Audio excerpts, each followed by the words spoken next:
Okay guys, dahil wala tayong pasok ngayon ay ito yung motor ang pagtripa natin. Kakabit tayo ng rapid backfire dito. Ito yung mga kailangan. Post interrupter relay at saka horn relay. 4 pin or 5 pin okay lang. Saka ito yung switch na gamitin natin. Saka electrical tape at saka wire. So ito na yung mga needs natin at saka ito yung pipe na gagamitin natin sa bagong taon. So warak yan So dito tayo kukuha ng supply sa magneto. Yan. Diyan tayo magkakabit sa 30 at saka 87. So ito yung assistant natin, Dong Marpi. Saka may mga chiki girl, mga dalagingging. Si Kura mo na.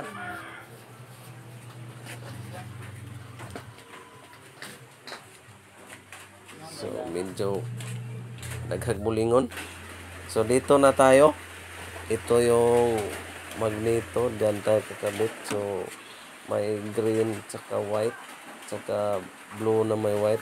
Diyan tayo magkakabit ng 30 at saka 87. So kabit natin diyan sa 30 at 87. So lagyan lang natin ng konting tip para baka umusok-usok yung motor natin, para safe naman. So dito ay ikakabit na natin yung push relay 85, 86.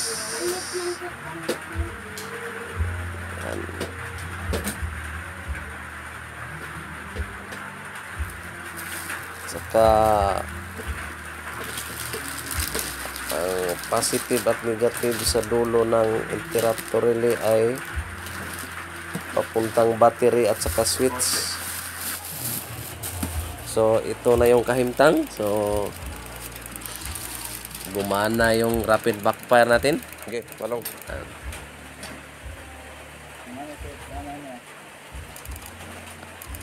So dito na tayo. Bumba.